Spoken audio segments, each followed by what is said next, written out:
Una de las más grandes estafas que jamás se haya registrado ocurrió en la última parte de la década del 60. David Stein, un brillante joven francés, pintó más de 400 reproducciones de las obras de los grandes maestros.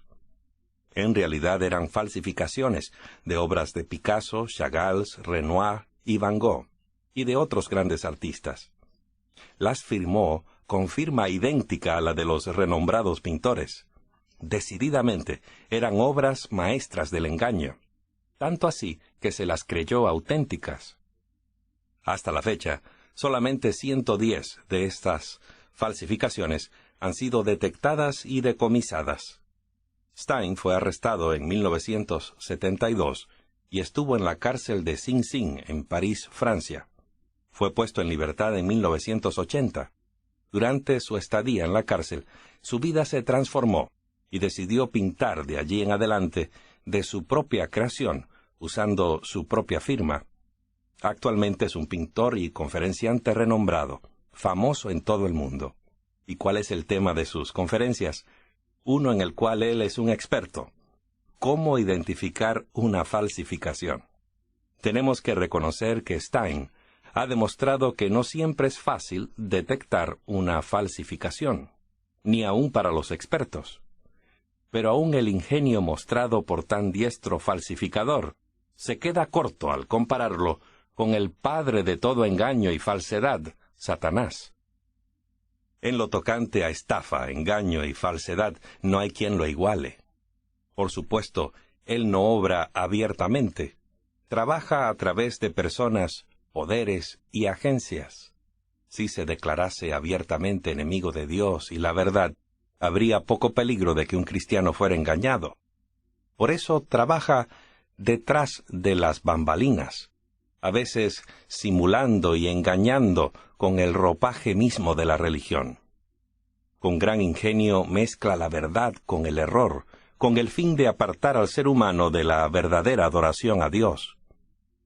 Dios no nos deja a merced de este gran engañador, y nos ha advertido en la Biblia acerca del engaño más portentoso de todos los siglos, el cual ocurrirá en la hora final. La Biblia dice que Daniel tuvo un sueño acerca de bestias que subían de la mar. Estaba mirando en mi visión de noche, Daniel escribió, y he aquí que los 4 vientos del cielo agitaban el gran mar. Y 4 grandes bestias, diferentes la una de la otra, subían del mar. ¿Bestias que subían de la mar? ¿Qué significa eso? Dejemos que la Biblia misma nos dé la clave para interpretar esta profecía simbólica. En este sueño, lo primero que observamos es el elemento agua. En Apocalipsis se nos dice que las aguas que has visto son pueblos y multitudes, naciones y lenguas. En el mismo capítulo es Dios quien le dice a Daniel qué representan esas bestias. Daniel 7, versos 17 y 23. Estas 4 grandes bestias son 4 reyes que se levantarán en la tierra. La 4ª bestia será un 4º reino en la tierra. La palabra de Dios indica claramente que en la profecía bíblica la mención de una bestia significa un rey o un reino. Las bestias que emergen de zonas pobladas de la tierra representaban ciertas naciones que iban a surgir. Note usted cómo las describe en Daniel 7, verso 3. Y 4 grandes bestias, diferentes la una de la otra, subían del mar. La primera era como un león, y tenía alas de águila. Daniel 7, verso 4. Y aquí que otra bestia, semejante a un oso, se levantó a su lado. Tenía en su boca 3 costillas entre sus dientes. Después de esto yo miraba, y aquí otra bestia, como un leopardo, que tenía en sus espaldas 4 alas de ave. Después de esto miraba las visiones de la noche, y aquí una 4ª bestia terrible y espantosa, fuerte en gran manera. Esta tenía grandes dientes de hierro, devoraba y desmenuzaba y pisoteaba las sobras con sus pies. Era muy diferente de las bestias que habían aparecido antes de ella y tenía 10 cuernos. Un verdadero zoológico. Notará usted que ninguna de ellas es una bestia común. Cada una tiene alguna característica especial que ayuda a entender la visión. Al meditar Daniel sobre esta visión, seguramente recordó el sueño del gran rey Nabucodonosor, ese sueño de la estatua. En ambos sueños, los símbolos usados cubren los 4 imperios del mundo antiguo, comenzando con Babilonia y continuando con los imperios medo-persa, greco-macedónico y romano, y culminando con la venida de Jesús y el establecimiento de su reino eterno. Volvamos a estas bestias o naciones, que surgen de la parte habitada de la tierra. La primera era como un león, y tenía alas de águila. Yo estaba mirando hasta que sus alas fueron arrancadas, y fue levantada del suelo. Luego se quedó erguida sobre los pies, a manera de hombre, y le fue dado un corazón de hombre. ¿Qué otra imagen podría simbolizar mejor a Babilonia? El primer imperio mundial, representado por la cabeza de oro de la estatua, que un león, el rey de todos los animales. Los antiguos babilonios usaban el león para representar su imperio. Los arqueólogos descubrieron en las ruinas de Babilonia este símbolo del león con alas de águila. Así como el león es reconocido por su fuerza y poder de conquistar, las del rey Nabucodonosor fueron insuperables. La rapidez con que Babilonia obtuvo poder y amplió su imperio está apropiadamente simbolizada por las alas de águila. Note usted que en otro lugar, Dios usa el mismo símbolo del león para representar a Babilonia. Jeremías 4, verso 7. El león sale de su espesura. Se ha puesto en marcha el destructor de las naciones. Ha salido de su lugar para convertir tu tierra en desolación. El soberbio y prepotente rey de Babilonia imaginaba que su reino duraría para siempre. Aparentemente no cabía en su mente la idea de que otra nación pudiera reinar sobre el mundo. Hizo inscribir en los ladrillos de sus edificios las palabras, que pueda durar para siempre. El 13 de octubre del año 539 a.C., acabó en forma nada gloriosa el reino de Babilonia, representado por la cabeza de oro en la estatua que soñó Nabucodonosor y por el león con alas de águila del sueño de Daniel. El reino o imperio representado por la segunda bestia, el oso, no puede ser otro que la conquistadora nación de Medo-Persia, el mismo reino representado por los brazos y pecho de plata en la gigantesca estatua de metal. Al observar esta bestia en visión, dijo Daniel, se levantó a un lado. Tenía en su boca 3 costillas entre sus dientes. Daniel dijo que el oso tenía 3 costillas entre sus dientes, pero la Biblia no las da por nombre. Sin embargo, la mayoría de los estudiosos de las Escrituras convienen en que las 3 costillas representan a Lidia, Babilonia y Egipto, los 3 países principales que fueron como devorados por los ejércitos medo-persas. El imperio persa duró 2 siglos, pero por más fiero y fuerte que haya sido, Dios le reveló en el sueño a Daniel que lo suplantaría otro, representado por una nueva bestia. Después de esto yo miraba, y aquí otra bestia, como un leopardo, que tenía en sus espaldas 4 alas de ave. Esta bestia también tenía 4 cabezas, y le fue dado dominio. De la misma manera como el andar de un oso no puede rivalizar con la carrera súbita y veloz de un leopardo, los ejércitos medo-persas no pudieron defenderse del rápido avance de Alejandro Magno. En el sueño profético de Nabucodonosor, el vientre y los muslos de metal de la imagen representaban el tercer imperio mundial, el de Grecia, el cual aparece como el leopardo en el sueño de Daniel. Las 4 alas describen la gran velocidad de las conquistas de Alejandro Magno. Alejandro derrotó a Darío III de Persia en la batalla de Arbela en el año 331 a.C., lo cual lo convirtió en menos de 12 años en el gobernante del más grande imperio mundial por su extensión territorial que se haya conocido. Las 4 cabezas del leopardo representan las 4 divisiones de Grecia.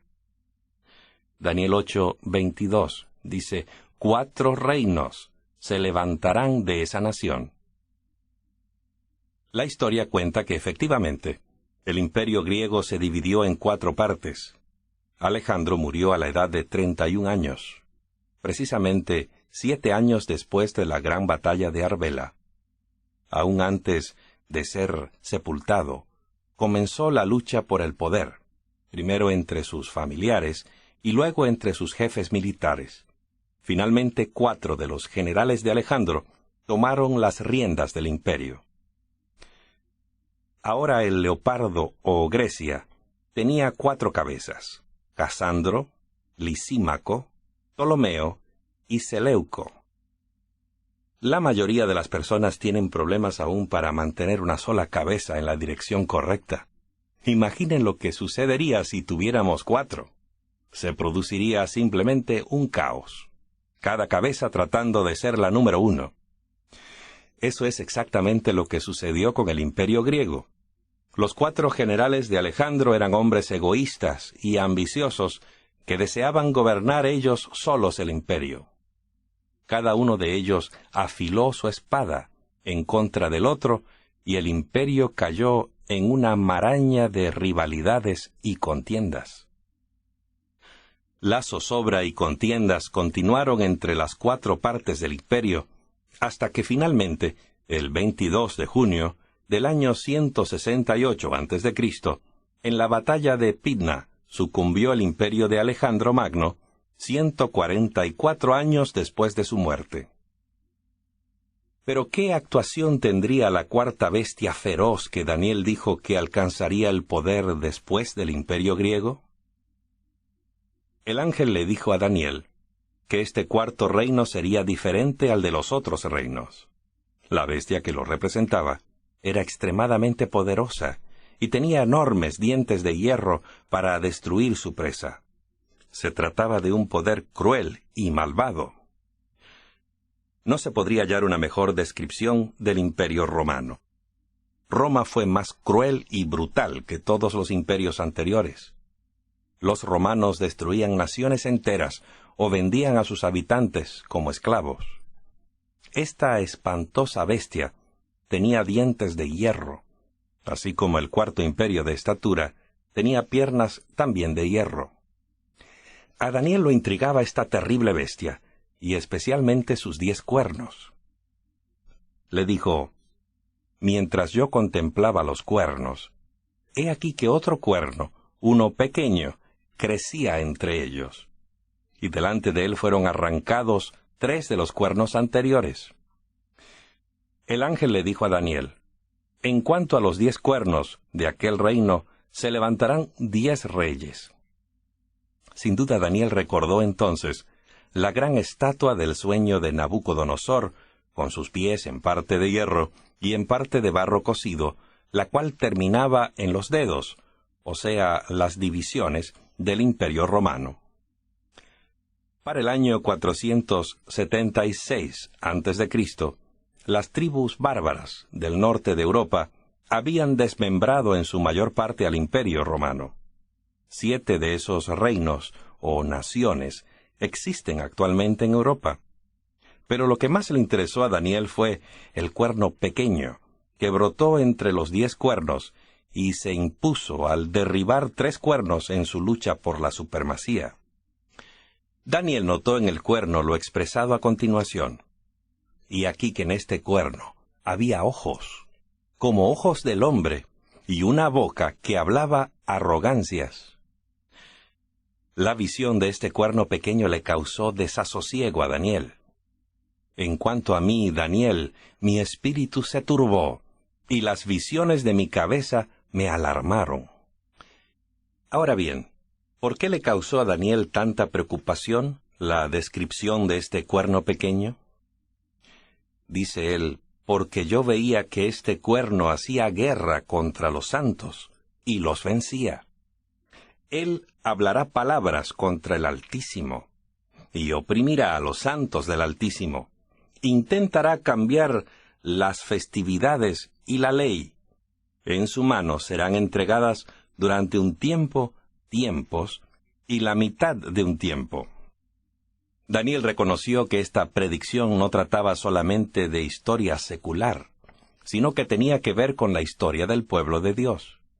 Este cuerno pequeño hizo guerra contra los santos de Dios y de hecho prevaleció contra ellos por un largo período.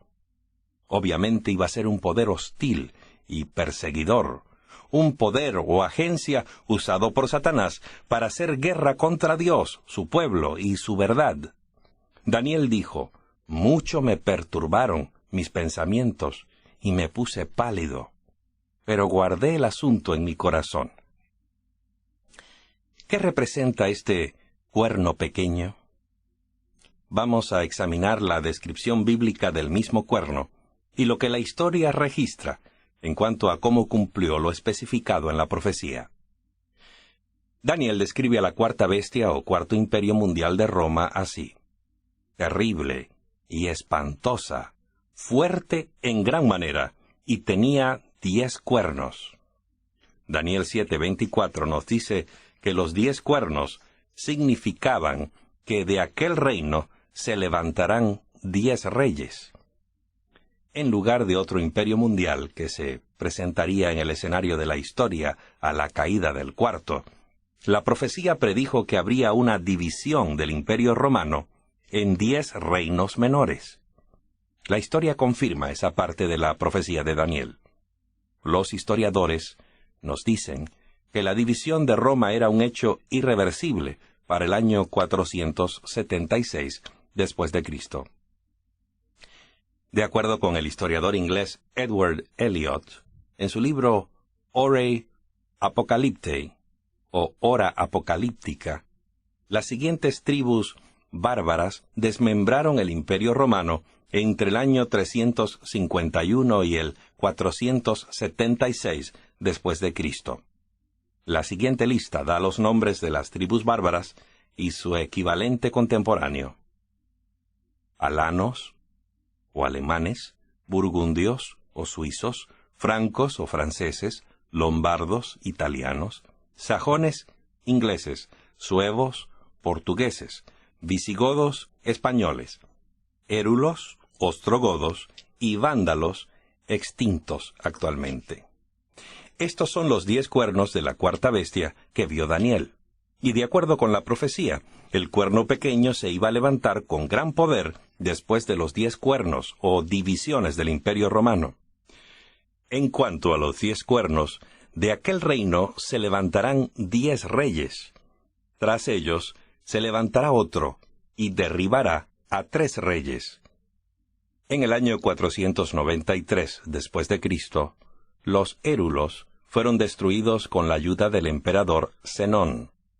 Justiniano, otro emperador, exterminó a los vándalos en el año 534 y luego acabó con el poder de los ostrogodos en el año 538. De esta manera los 3 cuernos de la profecía de Daniel fueron arrancados, con lo cual surgió el poder de la Iglesia en Roma. Entonces el emperador Justiniano decretó que el obispo o papa de Roma fuese el dirigente religioso de la Roma de Occidente. Daniel predijo también que el cuerno pequeño sería diferente de los otros reinos. Tras ellos se levantará otro. ¿Era diferente esta bestia? Ciertamente lo era. Los otros reinos eran poderes políticos, pero este cuerno pequeño era una potencia religiosa que ejercería poder político. El dedo profético parece estar señalando hacia la Iglesia Católica de la Edad Media como el cuerno pequeño de Daniel 7, justamente como lo indicaron los reformadores protestantes. Daniel proporcionó también otra característica identificadora de este poderoso cuerno pequeño. Yo veía que este cuerno hacía guerra contra los santos y los vencía. Dijo también que este poder oprimirá a los santos del Altísimo, verso 25 del capítulo 7 de Daniel. ¿Se involucró la Iglesia de la Edad Media en la persecución? Desafortunadamente, sí. Así lo cuentan la historia de la Inquisición, las cruzadas, las luchas con los hugonotes, las persecuciones de los valdenses y albigenses, la guerra de los 30 años, las torturas, los calabozos, etc. La hoguera a la que fueron sentenciados los mártires, todo ello está ligado históricamente a la Iglesia durante los oscuros siglos de su supremacía. Pero hay aún otra importante característica distintiva del poder de este cuerno pequeño. La profecía preveía que este poder intentará cambiar las festividades y la ley. Otra versión dice, los tiempos y la ley. Daniel 7, verso 25. ¿Intentó el poder papal de la Edad Media cambiar la ley de Dios? Sí. La Iglesia reconoce haber cambiado el día de reposo del sábado al domingo en virtud de su autoridad. La última característica que estudiaremos señala el tiempo cuando este poder iba a ser supremo y por cuánto tiempo perseguiría a los santos de Dios.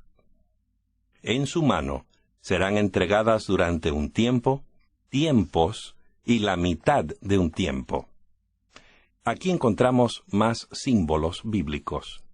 En profecía la palabra tiempo significa un año y la palabra tiempos significa 2 años o 720 días proféticos. Un medio tiempo equivale a la mitad de un año o 180 días. Cuando sumamos un tiempo, es decir, 360 días, tiempos, 720 días, y la mitad de un tiempo, 180 días, el total corresponde con 1260 días proféticos o años. De acuerdo con Ezequiel, un día profético equivale a un año. Te he fijado un día por cada año. Ezequiel 4, verso 6. El poder del cuerno pequeño iba a reinar supremo durante 1260 años. La historia confirma la exactitud de este período profético. Los ostrogodos, la última tribu en oponerse a la Iglesia romana, fueron vencidos en el año 538 después de Cristo, lo cual dejó libre a la Iglesia romana para ejercer su poder político y eclesiástico. Exactamente 1260 años más tarde, el general Berthier, a las órdenes de Napoleón, dio la impresión de haber destruido el poder político de la Iglesia romana. Al estudiar la profecía de Daniel 7 y del cuerno pequeño que surgió de la cabeza de la cuarta bestia, hemos descubierto los siguientes puntos de identidad que indican cuál es ese poder. Vamos a repasarlos. El cuerno pequeño surgió en la Europa occidental entre los 10 reinos que se formaron al dividirse el Imperio Romano. Para su crecimiento en poder, arrancó 3 de los anteriores reinos, el de los érulos, los ostrogodos y los vándalos. Los 3 eran arrianos y se rehusaron a aceptar el Papa como cabeza de la Iglesia. La profecía dice que este cuerno pequeño aparecería de entre los otros cuernos ya establecidos. Esto significa que este reino se establecería después del 476 después de Cristo. Este poder sería diferente al de los otros reinos. Era tanto un poder político como religioso. El cuerno pequeño perseguiría o quebrantaría a los santos. Yo veía que este cuerno hacía guerra contra los santos y los vencía. Daniel 7, versos 21 y 25. Este poder pensaría en cambiar los tiempos y la ley.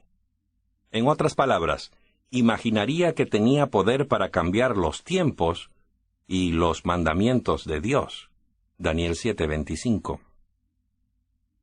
La profecía señala además que iba a reinar supremo por un período de 1260 años. La Biblia dice, en su mano serán entregadas durante un tiempo, tiempos y la mitad de un tiempo. Según esta profecía, hubo solamente un poder en el mundo que surgió en el tiempo y el lugar precisos para cumplir todos estos detalles. Este poder es la Iglesia romana. Vamos a adelantarnos ahora hasta llegar al clímax de la gran profecía de Daniel, pues tiene un final muy feliz para el pueblo de Dios.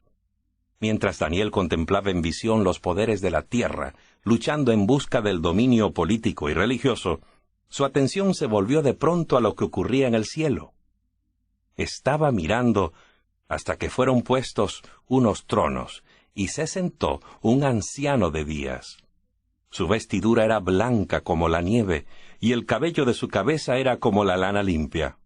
Su trono era como llama de fuego, y sus ruedas fuego ardiente.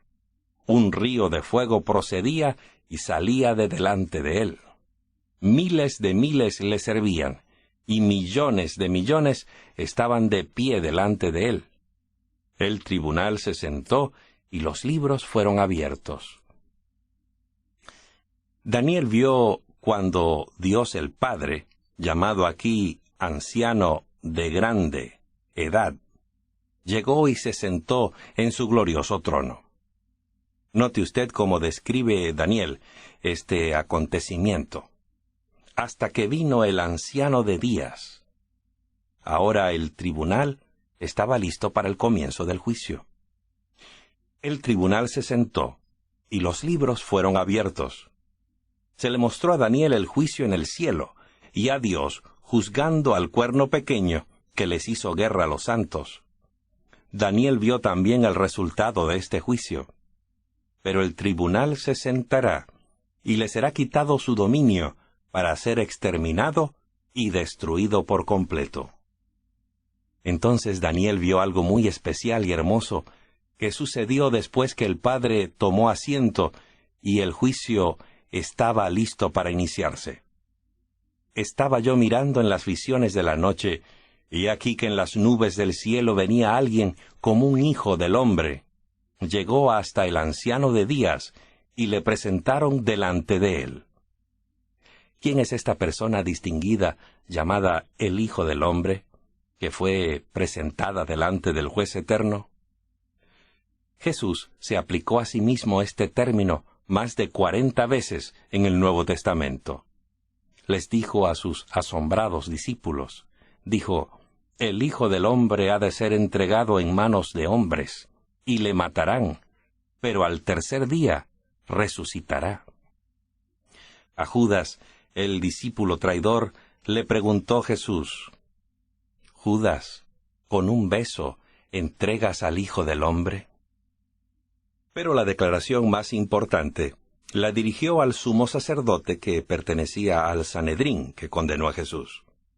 «De aquí en adelante veréis al Hijo del Hombre sentado a la diestra del poder y viniendo en las nubes del cielo». Aquí Jesús se identifica a sí mismo, sin duda alguna, como el Hijo del Hombre que Daniel vio en visión, aquel que venía en las nubes del cielo. Cristo se presenta en el juicio para representar a todos los pecadores que lo han aceptado como su defensor y mediador. Como nuestro abogado en esa corte, nunca ha perdido un caso. El texto dice que los libros se abrieron. El tribunal se sentó y los libros fueron abiertos. Los libros tienen escrito cada acto de nuestra vida, bueno o malo. Registran también las oportunidades que Dios nos ha dado y la forma como respondimos a ellas. Si aceptamos a Cristo como nuestro Salvador y Señor, entonces, cuando nuestro caso se presenta delante de Dios, Cristo se adelanta como nuestro Salvador, implicando con ellos que su muerte se ha encargado ya de cada pecado que hemos cometido. En ese día, su vida sin pecado toma el lugar de la vida pecaminosa que hemos vivido, y la única cosa que considera el Padre en nuestro registro es la vida sin mancha de Cristo que se nos ha acreditado en nuestro favor. Tendremos vida eterna, no por lo que hayamos hecho, sino por lo que Cristo ha hecho en la cruz por nosotros. Tal vez Daniel se interesó tanto en el cuerno pequeño, y en lo que finalmente sería de él, que se adelantó y dio la historia completa de su carrera, lo cual de hecho toma lugar después del juicio, anterior al detenimiento, cuando se escudriñen todos los asuntos de esta tierra y se tome la decisión acerca de quiénes formarán parte del reino eterno de Dios. El reino y el señorío le fueron dados a Cristo. Dice Daniel 7:14. Entonces le fue dado el dominio, la majestad y la realeza. Todos los pueblos, naciones y lenguas le servían. Su dominio es dominio eterno, que no se acabará, y su reino uno que no será destruido. Daniel continúa dando más buenas noticias acerca de este reino. Y la realeza, el dominio, serán dados al pueblo de los santos del Altísimo. El pueblo de Dios, sus santos, son los herederos, juntamente con Cristo, al tomar él posesión de ese reino eterno. Pero los santos del Altísimo tomarán el reino y lo poseerán por los siglos y por los siglos de los siglos. Esta parte de la profecía coincide con la piedra en el sueño de Nabucodonosor, la cual fue cortada no con mano, y dio con la imagen en sus pies, y la piedra se convirtió en una gran montaña que llenó toda la tierra.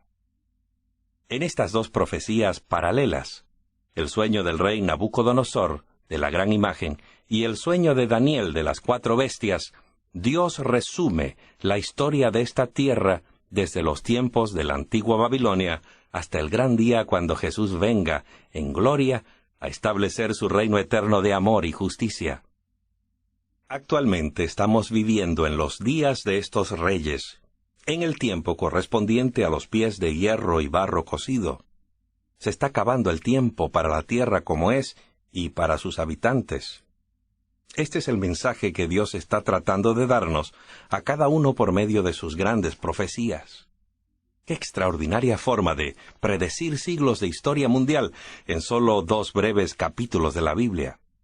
Y si lo pensamos bien, ¿no fue ese sueño dado a Daniel esa noche, hace tanto tiempo en Babilonia, una tremenda expresión del amor de Dios y de su interés por su pueblo en la tierra? En ese tiempo, Jerusalén estaba en ruinas. Israel, el pueblo de Dios, estaba cautivo en Babilonia. El panorama parecía muy oscuro. Pero Dios, en forma inusual, le estaba diciendo a Daniel: yo tengo el control de todas las cosas.